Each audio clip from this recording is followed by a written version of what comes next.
Locked on Baylor. There he is, Cam Stuart. Cam, you want to say something? Huh? Can you hear me? Yeah, I got you. All right. Hold on. You want to see something cool? Yes. Okay. I did this today, but it looks janky. But I was like hoping I could maybe make it work. You see? I see it. I'm at the Palestra. Oh, I thought it was the Gare du Nord or something. Nice. The Palestra Pete. All right, let's go back to normal because actually all that is a distraction. Cam, I appreciate you joining me today. It's a busy day. Is it warm in Chicago, by the way? No, it was in the 60s on Monday. It was beautiful, like absolutely gorgeous. The sun's out, but it's dipped back down. It's been in the 30s. Right now feels like 29. What about Marchand? What about Marchand? He got traded. Better without him. 2-0. 2 regulation wins against Atlantic Division playoff teams without him. I want to talk to you a couple things. First, we're going to talk about the Cam show today, by the way. Big part. Yeah. What'd you say? Big part of the Cam show today. Bruins in the fallout and how good it's been. Yeah. Oh, are you happy he's gone? No, but yeah. They played really well the last 2 games, and they had an awesome night last night. Like, will they make the playoffs? That is a question we're gonna tackle in the show. They have a chance, Pete. They have a chance. All of a sudden, kind of out of nowhere, they do have a chance. Whether that's a good thing or not, I don't know. But there's nothing like a late season burst for your team after a couple of like organizational moves. You got a new coach. One of your best players is gone, but you have new life, right? It's an interesting time, and it's funny how the fan base gets rallied. Yeah, it sure is, and I think it was definitely unexpected because not only did you, and this usually comes with a big organizational shakeup, but it wasn't just that. It was the fact that you sucked for the whole season, right?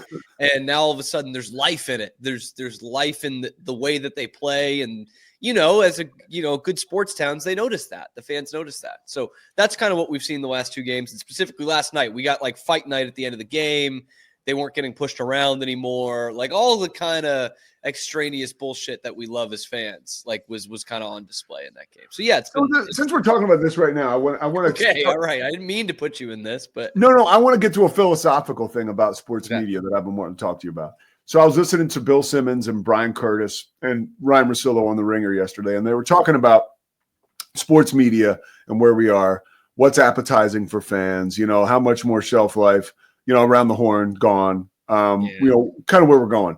You've been doing something that I want to copycat recently, and I thought about it, but you've been it's almost as though the reaction pods, the reaction stuff is a space that everyone is looking for, and it's not always there. Here's a great example, okay? I thought of you, and it was an apt thought.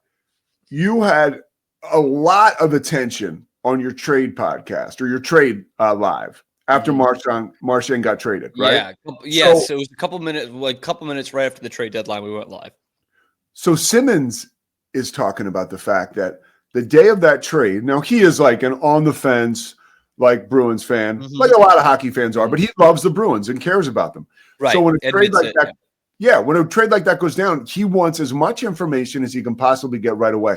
He was like, he couldn't find anything. He literally had to go to the NHL network, and there were 2 guys who were talking back and forth about, the trade. And he said they were doing a good job, but he was like, that's what people want. So you do there you are. The Cam show is up there live. People get alerts that you're talking about this trade on the trade deadline day. And it's really interesting, the interest that you generate. And obviously you had a lot of connectivity with your audience. Do you think that that's where we're going in sports media now? Because even the first take stuff is like, here's what we think is going to happen. Even that gets kind of tired. That's why Van Pelt is so great because, okay, here's what just happened. Let's react to it. Let's talk to somebody who was at the game. That's real, right? Yeah, I think that's where it becomes like the most authentic, right? It's like literally we're finding it out in the moment. Like I try not to be too much of a journalist. I don't think I'm much of a journalist anyway, but like I lean into this because I'm a fan, right? And I think people like that. And now I'm starting to consider starting to weigh the odds of, Bill Simmons watching my by Brad Marsh. Dude, I thought he was going to I say. didn't even think of that part in the pod. So I really thought he was going to say, I stumbled across. Started listening to this guy, the Cam show, and this guy he went for like an hour. It was like a top 8 or 12 trade reaction I've ever seen.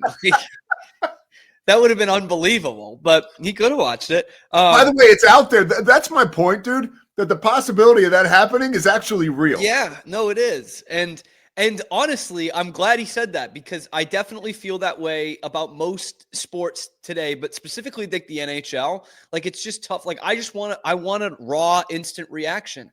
And that is the thing that podcasts cannot keep up with. As much as we love podcasts, like there is still that need for, oh my God, I'm on the highway on trade deadline day, whatever, baseball, hockey, NBA. My team just made a deal, but all I listen to for hockey is Spittin' Chicklets, or all I listen to is Section 10 for the Red Sox. That's where sports talk radio may be the only place that it is still very important. It's something that podcasts can't really replicate. We have a good thing where we're kind of like a podcast, but we're also live every day. So we can just throw on live and have that happen. But that to me ends up being what I consume the most because I listen to Bruins post games and a lot of Red Sox post games. And those are, every day, every couple of days here. And they do great numbers for me on Locked On Baylor. My post games are always the most viewed, even when I'm getting good views on other stuff. Because that's what people want. They want to sit and talk about the game and what just happened and the bigger picture. They don't want all the answers. They don't even want all the stats, I don't think. They just want what we just watched. They want that feeling. They want it from another fan. They don't want it from a journalist. And you mentioned Scott Van Pelt in there, and like obviously that's where he has a huge benefit. Like right after an NBA Finals game, he's there and he's talking to people. But like when I'm watching the Celtics in the NBA Finals, I want to listen to a Celtics fan after the game and go through all of that. So, I mean, yeah, that's to me like that's the funnest part to do. I don't know. Yeah, I don't know how it fits into the greater landscape now, but I think it fits. I think honestly, it fits into the future. I think it's where we're going. And I wanted to ask you, as somebody who, J school kid, right? Was that what should you say you're a J school guy? Just communications. Mm-hmm. Yeah. Okay. So we'll say you're a journalism school kid. Yeah. That's purposes. Journalist, really, you are.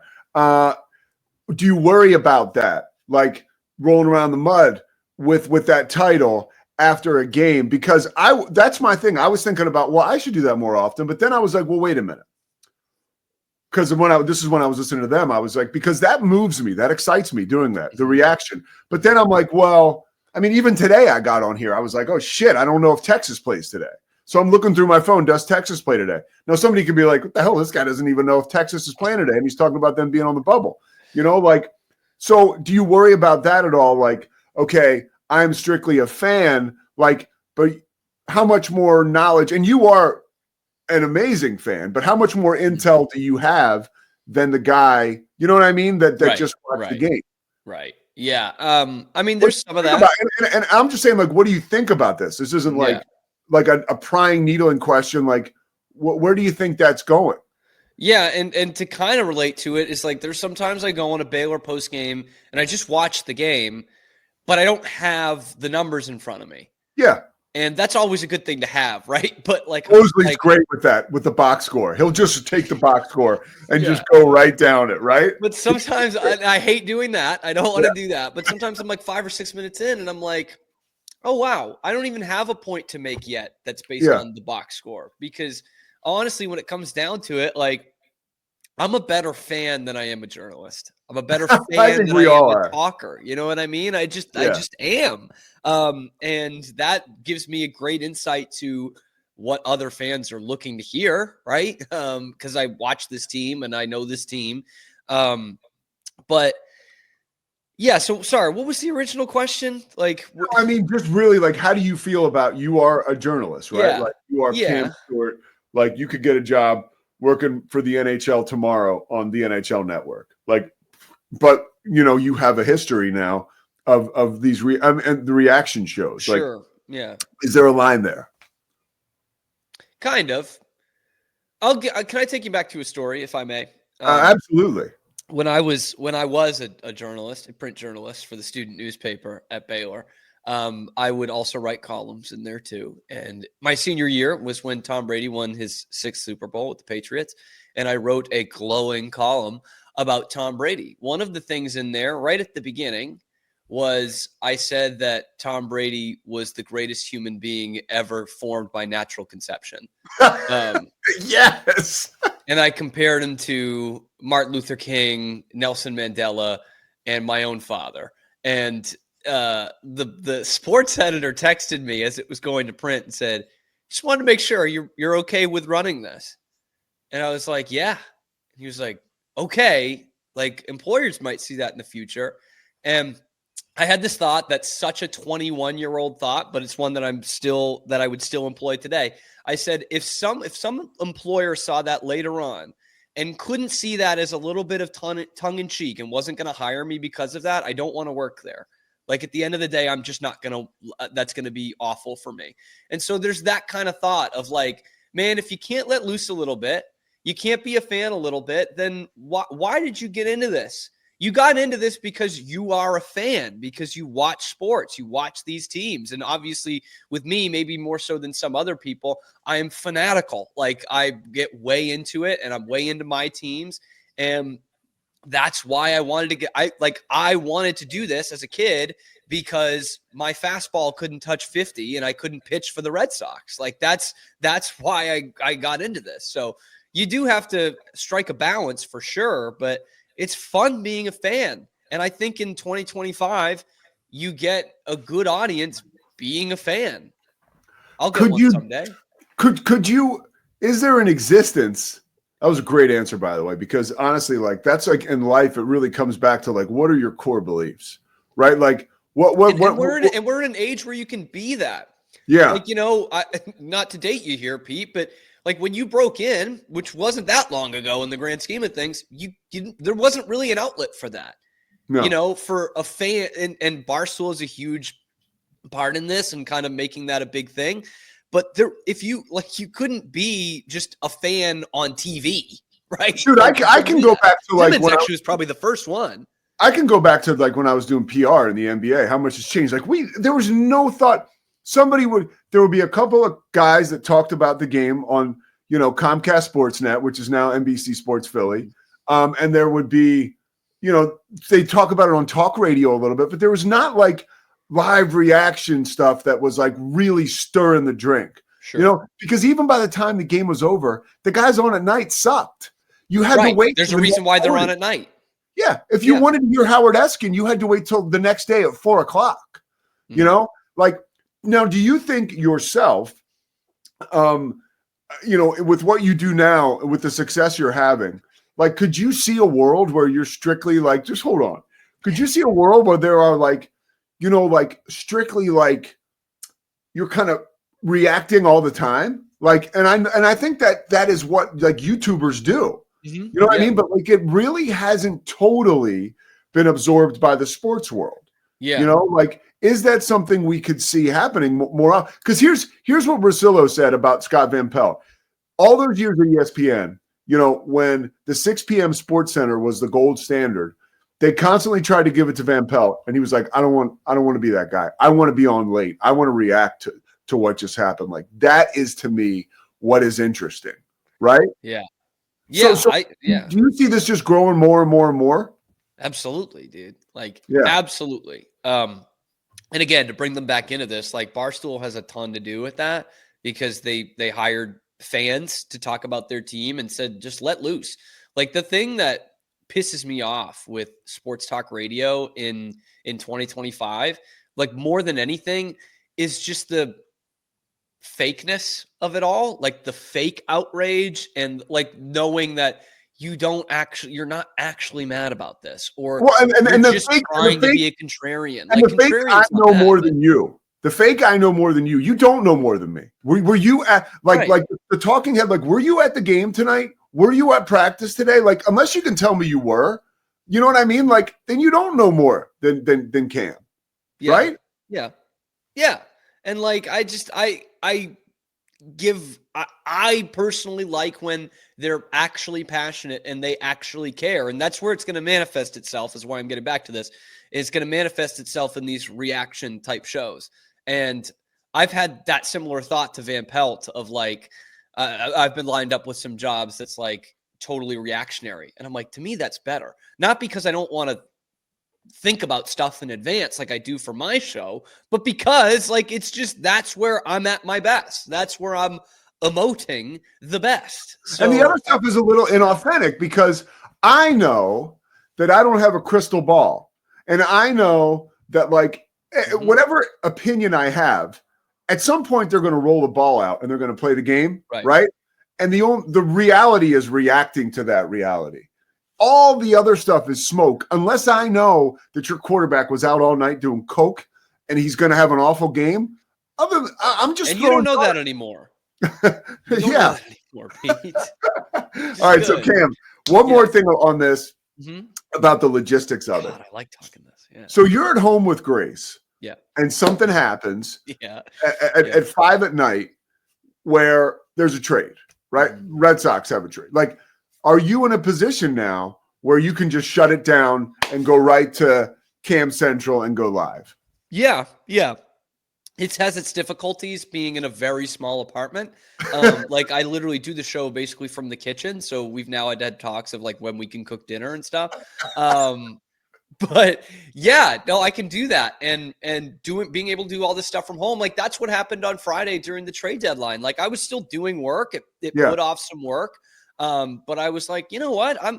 It was literally like a half hour before. I'm like, I'm here. Like the Bruins are making moves. Like, let's just do this. Let's just hop in. I've got the laptop right here and can log right on and do this. And so, yeah, that helps a ton. Late nights are tough because it's a small apartment, but which I have to do sometimes for Baylor. But you know, it's something that I can pick up and do. And so while, you know, at a point in my life where I wish I was making some more money, at least I have this kind of flexibility that I can hop on and do something like that. But even after Luka got traded, like ESPN, like you had, they did the right thing. Like Brian Windhorst, I don't know how they did it, but was live in studio. You know what I mean? At like 2 a.m. Like that is, you know, I don't care how much money you make. If you want to do this the right way, I think you have to have that kind of flexibility. There is no more. And by the way, Simmons did a pod that night too. Yeah. Which is on the West Coast, sure, but that's a Saturday night at like midnight for a guy who's worth tens of millions of dollars. Right. He should be half in the bag, man, and he's out here doing a podcast. Yeah. So that's what's brilliant about it. All right, last thing. When you went on, like, do you have a specific way that people know that you're live? Like, do you have like I'm a Cam Show subscriber, but I didn't see an alert that Cam went live. I saw you tell us. If you ring that notification bell on YouTube, you get notified every time I go live. So there you go. That's how you get it. So folks, when people subscribe, they don't hit the notification bell. They're just subscribed. Correct. Okay. So you have to, so that is an important thing. So if you're subscribed, you can like go onto YouTube, and every once in a while that I'm going live, it'll tell you, just be like, hey, Camp Show's live. You subscribe to it. But if you get notifications, it'll tell you every time. And I think there's one where you can get a notification like directly to your phone, not just through YouTube. So you can get literally a ping like, hey, Camp Show's going live. That's almost like a marketing idea to keep in mind. Like, subscribe, hit the notification button. Hit that bell. Yeah. Hit that bell for Cam. All right, let's ring the Big 12. Let's ring the Big 12 bell real quick. All right. I think Baylor, and just a couple minutes here because we're up against it, and you've been so generous with your time. I think Baylor is in trouble tonight. I truly believe. By the way, it's every time I hear it, my head almost explodes. 19 years, Tang was an assistant for Scott Drew. 19 years. Wow. And you know that coaching small Christian high school basketball. And Coach Drew hates this game. I don't care what anybody says. He hates this game. And if he wins, then he's got to play Grant McCaslin, who I don't think he's as close with. But or still, is he? I don't know. He's not as close as our friend Matt Mosley, frat brother of Grant McCaslin. I don't know if you got this opinion from Locked On Baylor, because I put it out the other day. I think Baylor should be terrified to play Kansas State. Yes. Not because Kansas State's better than them, but I mean, Kansas State has some quality that's been rather untapped, I think, this whole season to a bigger extent than Baylor has. But, they played them really tight. Kansas State did earlier this year. Scott Drew's 1-3 against Jerome Tang. We have seen this Kansas State team, when their backs have been against the wall, go on a pretty impressive run. Now, they faltered after that, and that's why they're 500 right now. Yeah. But we saw them go on a pretty impressive 2-week tear in the middle of the season there, 2.5-week tear. There's no reason to believe they can't put together some games like that again and get into this tournament. The only thing that would hurt Baylor in Kansas City would be as if they go out in the first round tonight. Yes. And I don't know if it knocks them out of the tournament, but you're going in there on Sunday with no real guarantees. Dude, you haven't done yourself. Gonzaga winning last night. We're starting to see this kind of stuff where it's like, okay, now teams are off the bubble and in the tournament because they won a conference tournament. Then a conference tournament favorite is back on the bubble. This is the Wild West. Lest we forget about the decades previous we've had as evidence. Yep, a lot can change in these next couple of days. Again, I don't think it knocks Baylor out, but it's the only thing that could. Yeah, a loss tonight. All right, the Cam show is coming up next. Cam, great job, dude. I've been thanks, Pete. Yeah. I think you're I don't know. I think the live stuff is really cool. And I hope Corey is not listening or won't watch this because he'll have us going live every time. He would have had you going live yesterday when the bear died. So true, yeah. Are you upset about that? It's sad. How old was the bear? 2 bears from my time were both gone. How old was the bear? 22. How long did they live? Around 20 something years? Yeah, something like that. It's kind of like a horse. If a horse doesn't break its leg. I told Christy when we get married, we're gonna put Sadie, my dog, up at the front, in a cage like Mike the Tiger. It's gonna be awesome. It's gonna kick ass, right? How cool would that be? Can Sadie not be trusted outside the cage, or? I mean, she can't be running around a wedding, Sure. Yeah. All right, the Cam show's coming up. Cam, thank you so much, dude. That was great stuff. I love sports media. All right, buddy. All right, that's Cam Stewart, the Pete Souza Show, presented by Slovacics. Step aside real quick. We'll come back and put a bow on it. Zach Burke in the home office. Thank you so much, brother. We'll be right back.